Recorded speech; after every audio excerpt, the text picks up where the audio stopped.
Hi, my name is Brooke Van Venter, and for my final, I chose to explore the ways that teachers can help hearing impaired students in the classroom. The article that I chose to discuss is called Teaching Hearing Impaired Children, which was written by Ron Dorn and published on teachingmagazine.com. In this article, it talks about the special considerations that have to be made when teaching a child with a hearing impairment.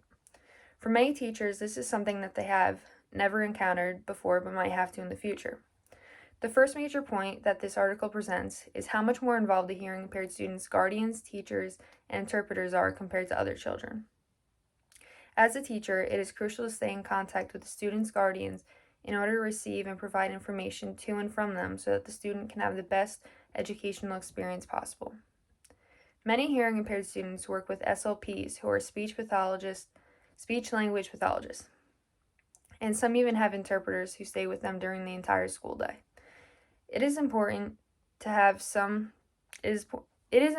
stay in contact with these people, since there might be some information that can be shared in order to enhance the student's learning experience. The second major point in this article is what educational adaptations and strategies can be used in the classroom.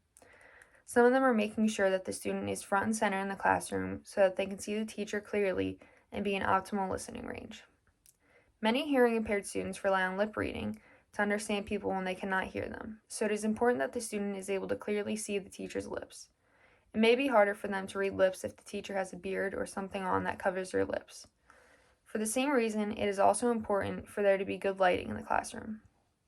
Another one is keeping background noise to a minimum. This means no having background music, not having a clock that makes a ticking sound, and asking other students to not make any noise when it is not their turn to speak. These noises make it harder for the student to focus on one particular sound.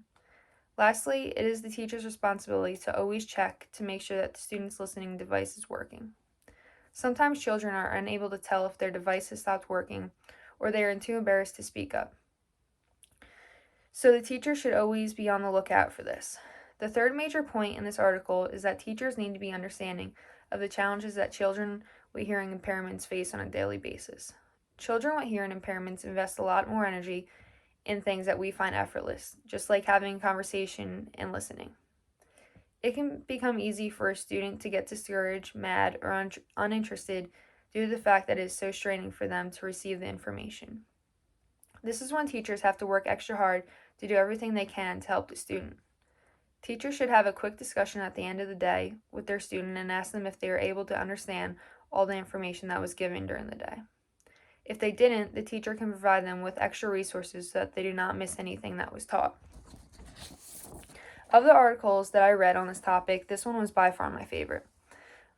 Most of the other articles focused on listing bullet points of ways to help the students, but did not get into much depth after that. This article explained the ways that teachers can help a student with hearing impairment once there is a problem detected. In addition to that, this article explains how having a hearing impairment takes a toll on the child mentally and physically. All day, the child is trying their best just to be able to hear what others are saying, and I can really understand how that can be exhausting. I liked how the article explained what to do once the teacher realizes that the child is fatigued from listening too.